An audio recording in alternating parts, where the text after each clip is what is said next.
per sources, till date more than 13 lakh voters' name was cancelled from voter list. More than 3 lakh names were cancelled in the last 24 hours. Now, according to sources, the number of voters whose names were cancelled in the SIR of the electoral rolls in the state was estimated at 10 lakh till 24th November. After 24 hours, the number has increased slightly. According to the Commission sources, the information received till 12 noon on 25th November shows that the number has increased to 13 lakh 92,000. My colleague Rainik Datta joins us for more on this story. Rainik, take us through this source-based information that we're getting, where we're learning that around 13 lakh names were cancelled in 24 hours. What is the latest that you're gathering with regards to that?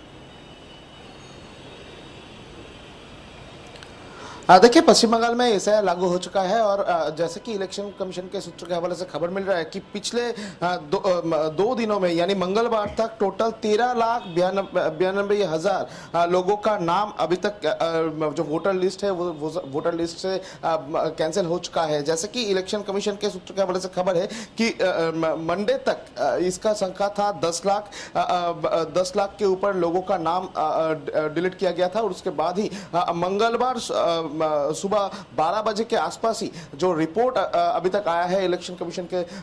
सूत्र के हवाले से, वो 13 लाख के ऊपर लोगों का नाम वोटर लिस्ट से कैंसिल हो चुका है। और अगर देखा जाए तो एसआईआर का जो प्रोसेस चल रहा है, इस एसआईआर का प्रोसेस जितना दिन जाएगा उतना ही ये जो नाम का संख्या वो और भी बढ़ता हुआ नजर आएगा। और जैसे कि इलेक्शन कमीशन के सूत्र के हवाले से खबर है कि जितना एम्यूनेशन फॉर्म दिया गया था, जिस जगह पर एम्यूनेशन फॉर्म डिस्ट्रीब्यूट हुआ था, वो एम्यूनेशन फॉर्म जो कलेक्ट हुआ था, उसी के बेसिस पर अभी ये जो हिसाब लगाया जा रहा है। जैसे कि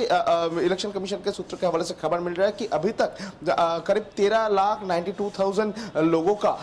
जो नाम है वो वोटर लिस्ट से कैंसिल हो चुका है और भी जितना एम्यूनेशन फॉर्म जमा होगा उसके हिसाब में और भी जो इसका संख्या ये बढ़ता हुआ नजर आएगा। यानी अभी तक एसआईआर का जो प्रोसेस वो चालू हो चुका है, वो चल रहा है और उसी बीच में करीब 14 लाख के ऊपर लोगों का नाम जो है वो अभी डिलीट हो चुका है वोटर लिस्ट से। और इसी को लेकर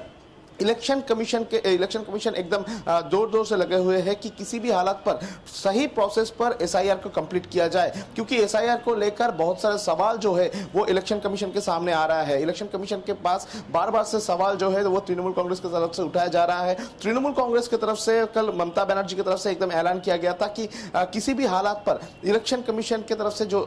लिस्ट तैयार किया जाएगा, जो लिस्ट को निकाला जाएगा, उसमें अगर कोई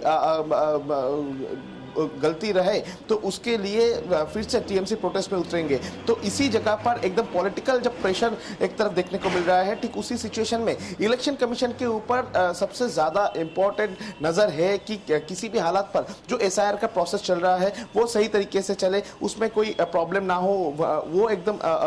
नीट एंड क्लीन तरीके से एसआईआर का जो प्रोसेस वो कंप्लीट हो। इसी के ऊपर इलेक्शन कमीशन की तरफ से नजर दिया जा रहा है। और इलेक्शन कमीशन के सूत्र के हवाले से जो खबर है कि हर दिन जो एम्यूनेशन फॉर्म सबमिट हो रहा है उसी के बेसिस पर देखा जा रहा है कि कितना लोगों का नाम वोटर लिस्ट से बाद जा रहा है, कौन सा वोटर जो है जिनका मौत हो चुका है उनका नाम बाद जा रहा है, जिनका एक जगह से दूसरी जगह पर ट्रांसफर हो चुका है उनका नाम दो जगह पर अगर रहेगा तो एक नाम बाद जा रहा है। इसी करके इलेक्शन कमीशन की तरफ से ये जो लिस्ट तैयार किया जा रहा है, जिसमें करीब 14 लाख के करीब जो लोग हैं उनका नाम अभी तक कैंसिल हो चुका है। ऐसा ही इलेक्शन कमीशन के सूत्र के हवाले से खबर मिल रहा है।